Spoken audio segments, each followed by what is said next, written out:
Hi guys.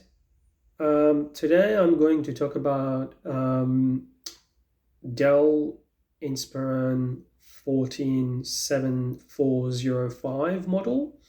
I'm located in Australia.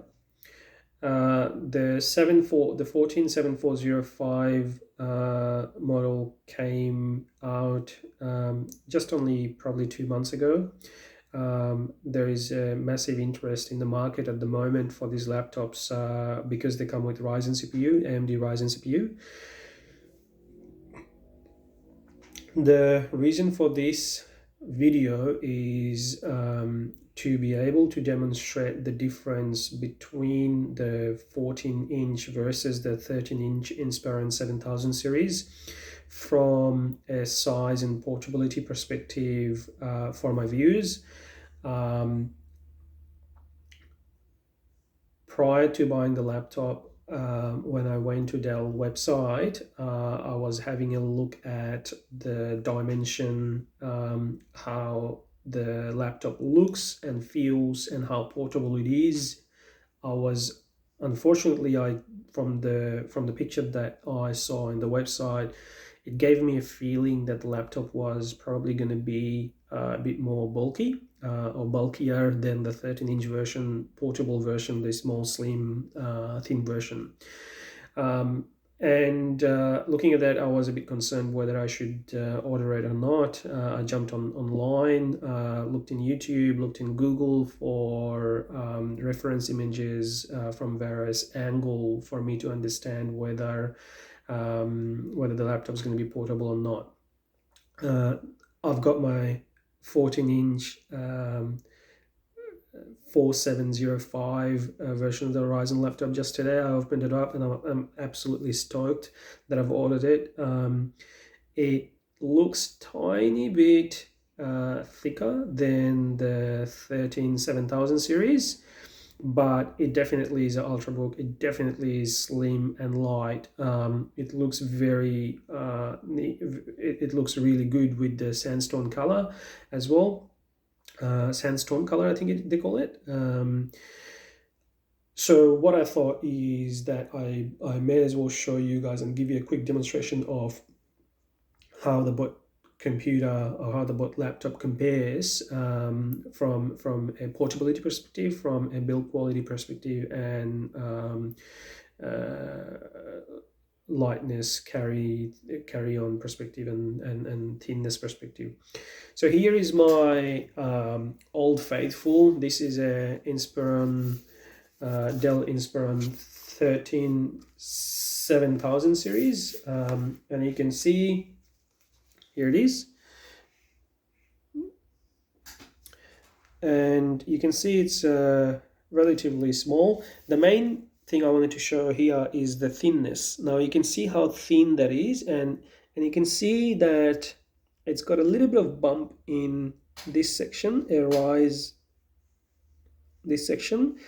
Essentially, that is the only difference in the 14-inch version. The 14-inch version, this one, rises up slightly bit more, but from inside.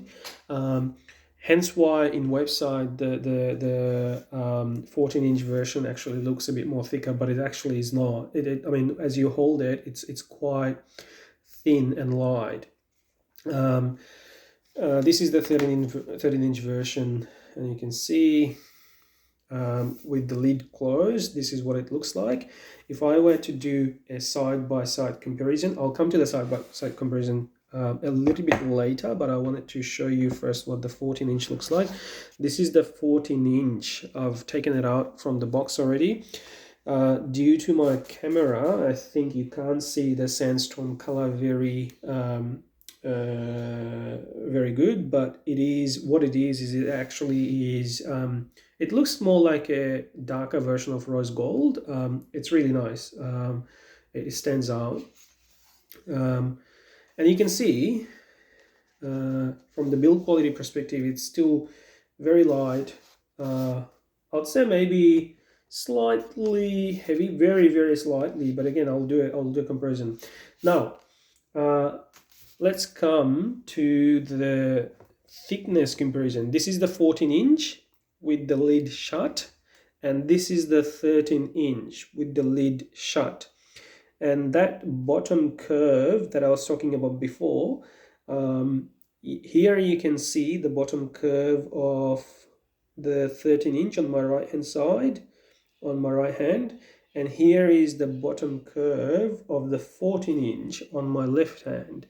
And if I come a bit close, you can see that it's a little bit fat at the bottom, whereas the 13-inch also has that bumpy bit. This bumpy bit, basically, you can probably see now where it bumps from. But essentially, it is very, very similar.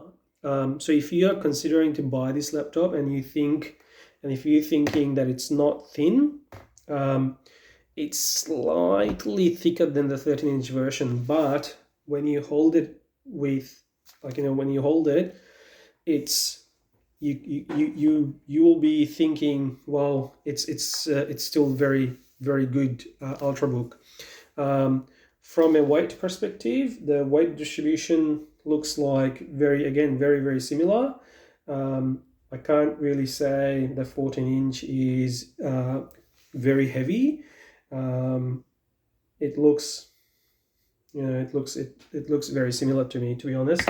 It might be slightly heavier than the 13-inch, but I wouldn't toss it away just because of that. It comes with all the same ports. It comes with a USB Type-C, HDMI, a USB, normal USB port, and then there is another normal USB port there as well. And if you compare it with the 13-inch version, you can see the 13-inch version has exactly same ports. So we've got the charger, USB-C. I think the 13-inch version has, I think the 13-inch version has a headphone jack on this side, whereas the 14-inch version has the headphone jack on the other side. The 13-inch version also has, this is the 13-inch, the 13-inch version also has a USB lock, which is the 14-inch version doesn't seem to have that, the lock, which is this is the other side of the 13 versus the 14. So that's all I really wanted to show. I'll quickly show you the inside of the laptop. Again, it looks really really sexy. And this is the inside of the laptop. I haven't turned it on yet. I've been reading the display being really dull. It doesn't really affect me that much from my operation perspective because I'll be doing a lot of work indoor. I won't be doing actually a lot of work outdoor anyway, and a lot of the time I connect my laptop to external monitor already anyway. So but if that's a problem, then you probably should consider something else.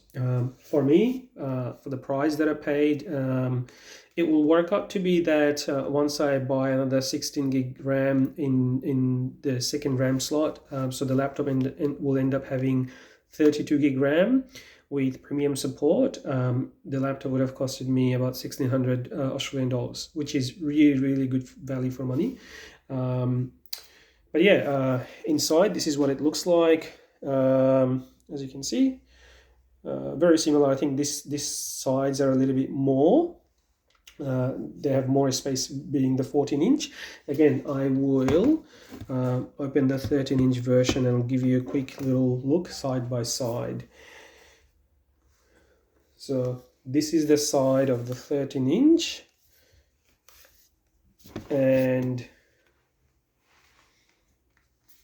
so have to be a bit more careful.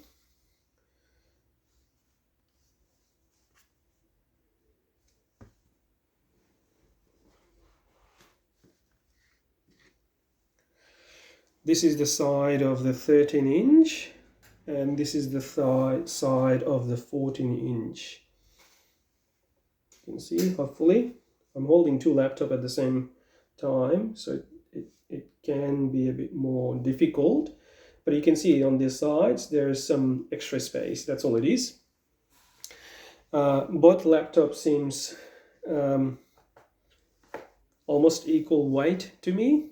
So I wouldn't be worried about, if you're in the market for this laptop, I definitely wouldn't be worried about the weight. If you are really conscious about the thickness and the thinness, you can also consider, I guess, the HP X series. But look, to be honest, you're going to be paying more than $2,000 for that. This, you can get everything you want. Looks really nice and really handy for a lot less.